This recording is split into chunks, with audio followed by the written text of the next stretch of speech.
தந்தை மகன் தூய ஆவியாரின் பெயராலே நம் ஆண்டவராகிய இயேசு கிறிஸ்துவின் அருளும் கடவுளின் அன்பும் தூய ஆவியாரின் நட்புறவும் உங்கள் அனைவரோடு இருப்பதாக. இறை இயேசுவில் அன்புக்குரிய சகோதர சகோதரிகளே, தூய மறை நிகழ்வுகளை கொண்டாட நாம் தகுதி பெறும் முரட்டு நம் பாவங்களை ஏற்றுக்கொள்வோம். எல்லாம் வல்ல இறைவனிடமும்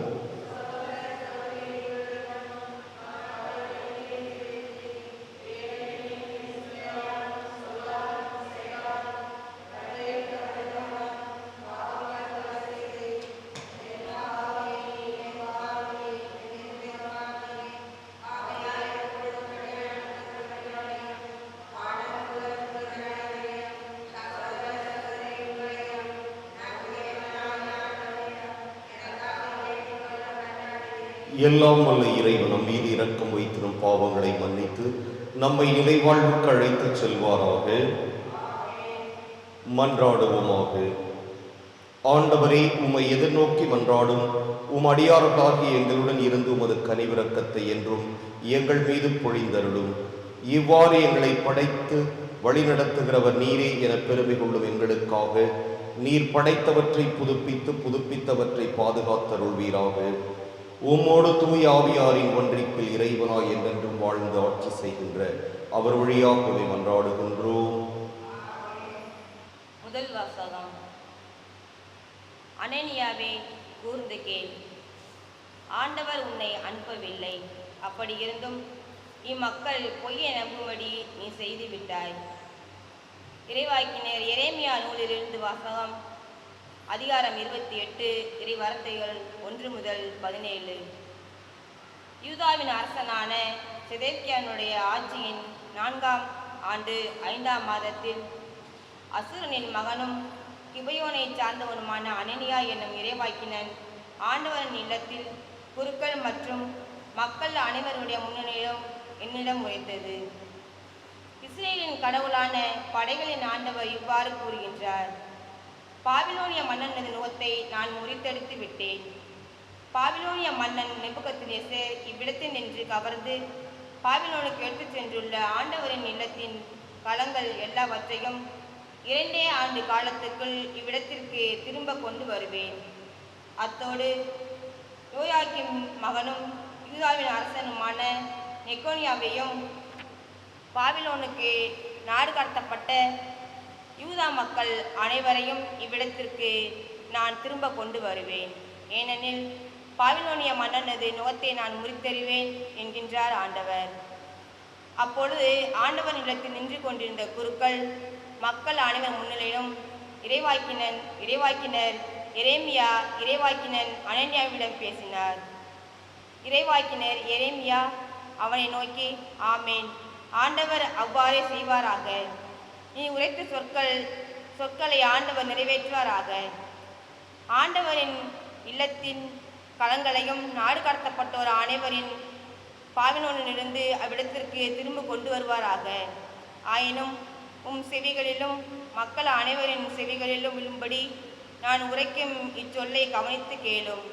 உமக்கும் எனக்கு முன்பே பண்டைய நாட்களில் வாழ்ந்த இறைவாக்கினர் பல நாடுகள் பேரரசுகளுக்கு எதிராக போர், துன்பம், கொள்ளை நோய் ஆகியவற்றை பற்றி இவ்வாறு உரைத்திருக்கின்றார். நல்வாழ்வை முன்னறிவிக்கும் இறைவாக்கினரை பொறுத்தவரை அவரது வாக்கு நிறைவேறும் பொழுதுதான் ஆண்டவர் அவரை உண்மையாகவே அனுப்பியுள்ளார் என்பது தெரியவரும் என்றார்.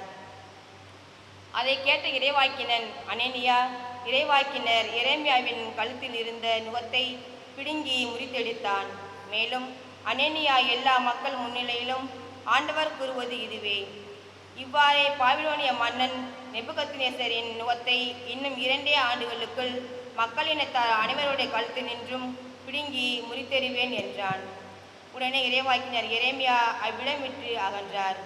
இறைவாக்கினன் அனனியா இறைவாக்கினர் எரேமியாவின் கழுத்தில் இருந்த நுகத்தை முறித்தெடுத்த சில நாட்களுக்கு பின்னர் ஆண்டவரின் வாக்கு எரேமியாவுக்கு அருளப்பட்டது.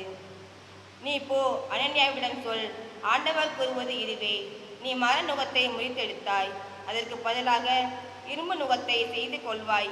ஏனெனில் இஸ்ரேலின் கடவுளாகிய படைகளின் ஆண்டவர் கூறுகின்றார்: இந்த மக்களினத்தார் அனைவரின் கழுத்தில் இரும்பு நுகத்தை வைத்துள்ளேன். ஆதலால் அவர்கள் பாபிலோனிய மன்னன் நேபுகத்நேசருக்கு அடிபணிந்து பணிவிடை செய்வார்கள். காட்டு விலங்குகளையும் அவனிடம் ஒப்புவிக்கின்றேன். அப்போது இறைவாக்கினர் எரேமியா இறைவாக்கினன் அனனியாவிடம் கூறியது: அனனியாவே, கூர்ந்து கேள். ஆண்டவர் உன்னை அனுப்பவில்லை. அப்படி இருந்தும் இம்மக்கள் பொய்யை நம்பும்படி நீ செய்துவிட்டாய். எனவே ஆண்டவர் கூறுகின்றார்: இதோ, நான் இவ்வுலகில் நின்று உன்னை அனுப்பி வைக்கப் போகிறேன்.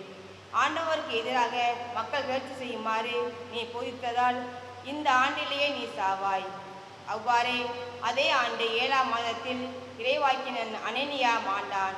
இது ஆண்டவர் வழங்கும் அருள்வாக்கு. பதிவுரை பாடல். பல்லவி.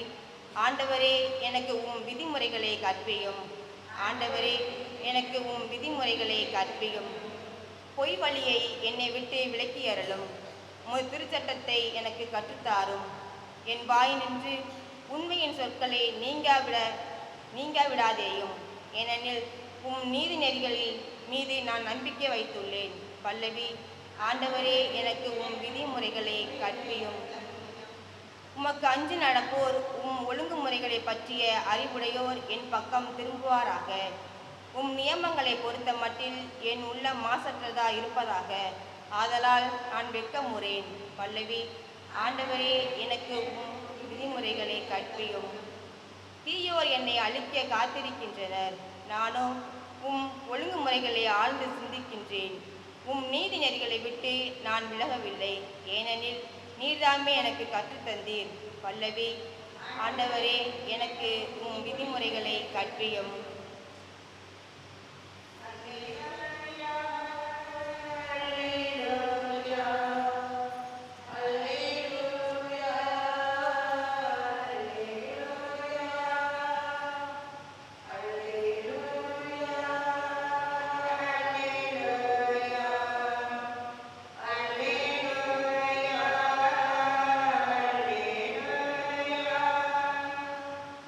மனிதர் அப்பத்தினால் மட்டுமல்ல, மாறாக கடவுளின் வாய்ச்சொல் ஒவ்வொன்றாலும் வாழ்வர்.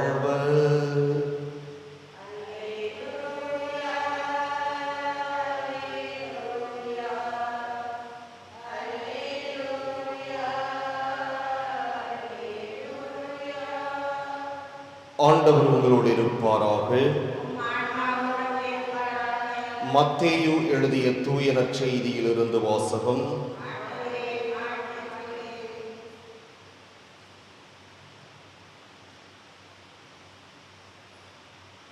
அதிகாரம் 14, இறைவாக்குகள் 22 தொடக்கம் 36 இறுதியாக.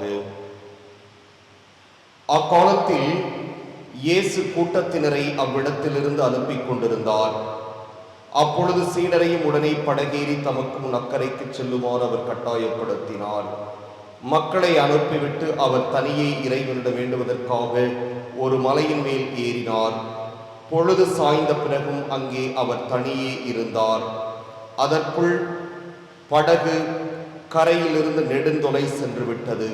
மேலும் எதிர்காற்று அடித்துக் கொண்டிருந்ததால் அலைகளால் படகு அலைக்கழிக்கப்பட்டது. இரவின் 4ஆம் காவல் வேளையில் இயேசு அவர்களை நோக்கி கடல் மீது நடந்து வந்தார். அவர் கடல் மீது நடப்பதைக் கண்ட சீடர் கலங்கி ஐயோ பேய் என அச்சத்தினால் அலறினர். உடனே இயேசு அவர்களிடம் பேசினார். துணிவோடு இருங்கள், நான் தான், அஞ்சாதீர்கள் என்றார். பேதுரு அவருக்கு மறுமொழியாக, ஆண்டவரே, நீர்தாம் என்றால் நானும் கடல் மீது நடந்து உம்மிடம் வர ஆணையிடும் என்றார். அவர் வா என்றார். பேதுருவும் படகிலிருந்து இறங்கி இயேசுவை நோக்கி கடல் மீது நடந்து சென்றார். அப்பொழுது பெருங்காற்று வீசியதைக் கண்டு அஞ்சி அவர் மூழ்கும் போது, ஆண்டவரே, என்னை காப்பாற்றும் என்று கத்தினார்.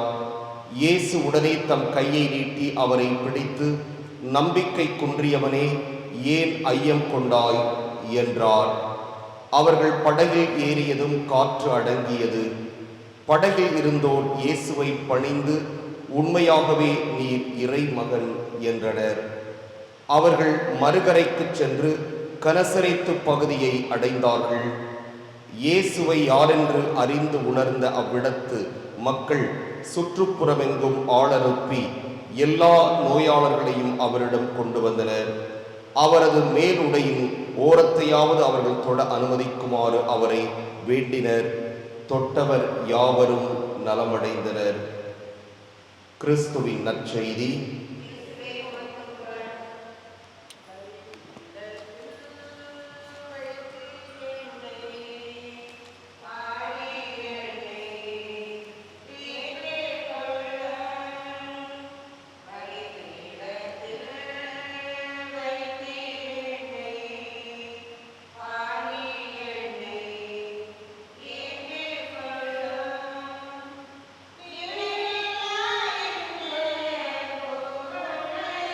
ஆண்டவரை அனைத்து நிறைவான வாழ்த்துக்கிறாக வல்லமையிலும் அப்பத்தை பெற்றுக்கொண்டோம். நிலத்தின் விளைவும் மனித உழைப்பின் பயணமான அப்பத்தை பெற்றுக் கொடுக்கின்றோம். எங்களுக்கு வாழ்வழிக்கும் அப்பமாக மாறும் இறைவன் என்று வாழ்த்தப்படுவாராக.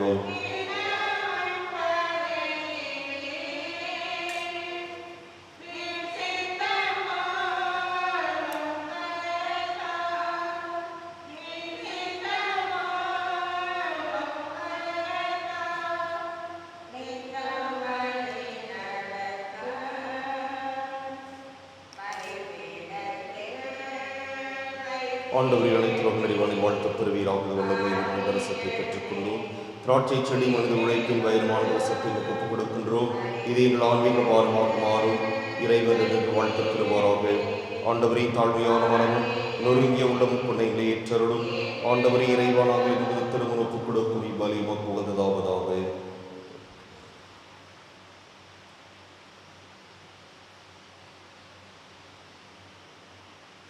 சகோதர சகோதரிகளே, என்னுடையதும் உங்களுடையதுமான இப்பலி எல்லாம் வல்ல தந்தையாக இறைவனுக்கு ஏற்றதாகும்படி மன்றாடுங்கள்.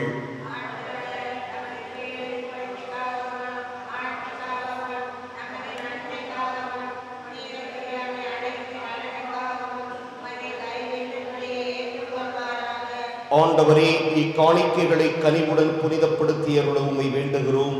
இந்த ஆன்மீக பலியின் காணிக்கையை ஏற்று எங்களை உமக்கு நிலையான கொடையாக மாற்றுவீராக.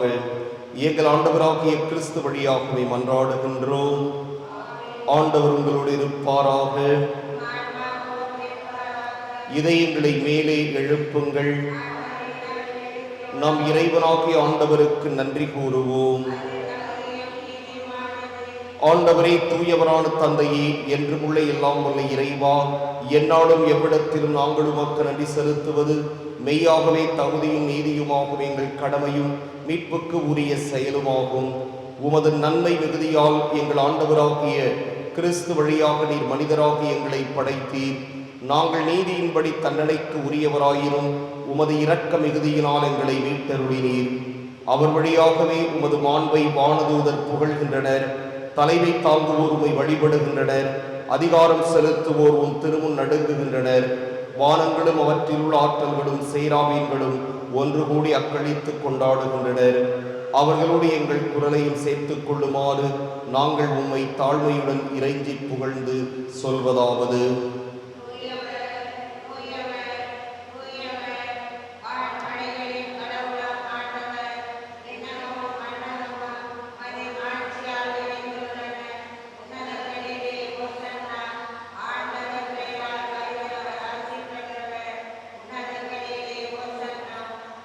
ஆண்டவரே, நீ மெய்யாகவே தூயவர், தூய்மை அனைத்துக்கும் ஊற்று. ஆகவே உம்முடைய ஆவியை பொழிந்து இக்காணிக்கைகளை தூய்மைப்படுத்த உம்மை வேண்டுகிறோம். இவ்வாறு எங்கள் ஆண்டவர் இயேசு கிறிஸ்துவின் உடலும் இரத்தமுமாக எங்களுக்கு இவை மாறுவனவாக. அவர் பாடுபட உளம் கனிந்து தம்மை கையளித்த போது அப்பத்தை எடுத்து நன்றி செலுத்தி அதை பிட்டு தம் சீடர்களுக்கு அளித்து கூறியதாவது: அனைவரும் இதிலிருந்து பெற்று உண்ணுங்கள், ஏனெனில் இது உங்களுக்காக கையளிக்கப்படும் என் உடல்.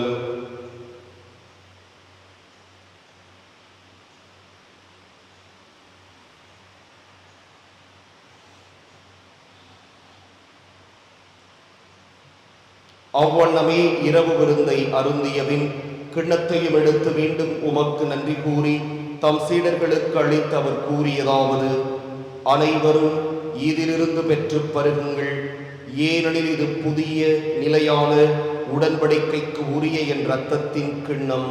இது பாவ மன்னிப்புக்கென்று உங்களுக்காகவும் பலருக்காகவும் சிந்தப்படும். இதை என் நினைவாகச் செய்யுங்கள்.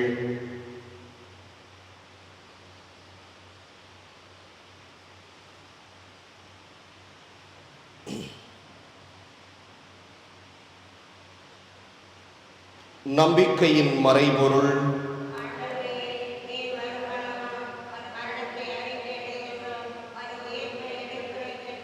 ஆகவே ஆண்டவரே, நாங்கள் கிறிஸ்துவின் இறப்பினையும் உயிர்ப்பினையும் நினைவு கூர்ந்து வாழ்வு தரும் அப்பத்தையும் மீட்பளிக்கும் கிண்ணத்தையும் உமக்கு ஒப்புக் கொடுக்கின்றோம். உம் திருமுன் நின்று உமக்கு ஊழியம் புரிய தகுந்தவர்கள் என எங்களை ஏற்றுக்கொண்டீர். எனவே உமக்கு நன்றி செலுத்துகிறோம். மேலும் கிறிஸ்துவின் உடலிலும் இரத்தத்திலும் பங்கு கொள்ளும் எங்களை தூய ஆவியார் ஒன்று சேர்க்க வேண்டுமென உம்மை தாழ்மையுடன் மன்றாடுகின்றோம். ஆண்டவரே, உலகெங்கும் பரவியிருக்கும் உமது திரு அவையை நினைவு கூர்ந்தருளும். எங்கள் திருத்தந்தை பிரான்சிஸ், எங்கள் மறைமாவட்ட தேர்வு நிலை ஆயர் சகாயராஜ், எல்லா திருநிலையினராகிய அனைவரோடும் உமது திரு அவை அங்கில் நிறைவு பெறச் செய்தருளும்.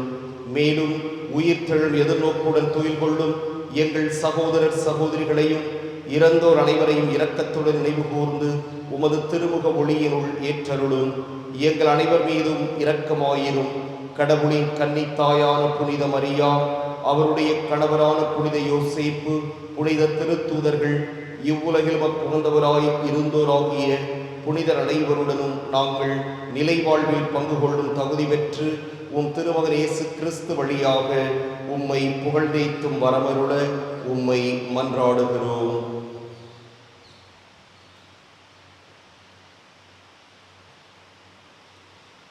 இவர் வழியாக இவரோடு இவரில் எல்லாம் வல்ல இறைவனாகிய தந்தையே, தூய ஆவியாரின் ஒன்றிப்பில் எல்லா புகழும் மாட்சியும் என்றென்றும் உமக்கு உரியதே.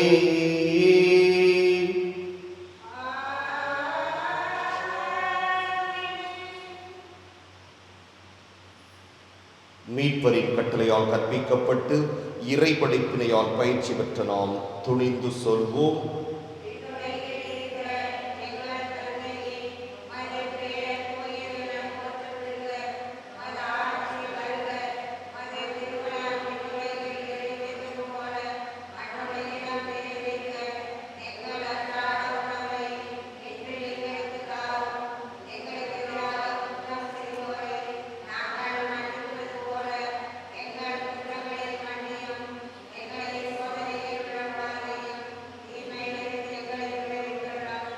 ஆண்டவரே, தீமை அனைத்திலிருந்தும் எங்களை விடுவித்து எங்கள் வாழ்நாளில் அமைதியை கனிவுடன் அருள உம்மை மன்றாடுகிறோம்.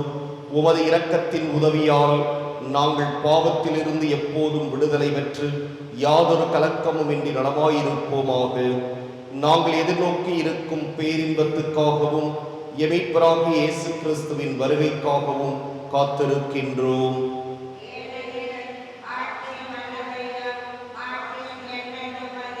ஆண்டவரே இயேசு கிறிஸ்துவை, அமைதியை உங்களுக்கு விட்டுச் செல்கிறேன், என் அமைதியையே உங்களுக்கு அளிக்கின்றேன் என்று உம் திருத்தூதர்களுக்கு மொழிந்தீரே.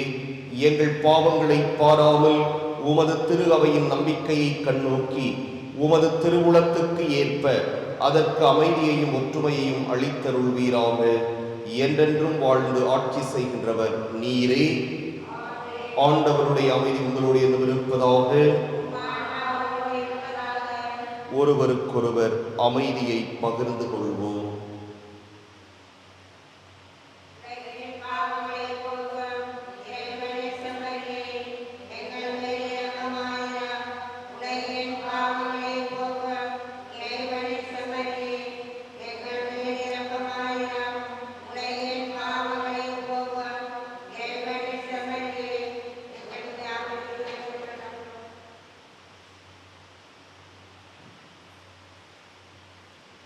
இதோ இறைவனின் செம்மறி, இதோ உலகின் பாவங்களை போக்குபவர்.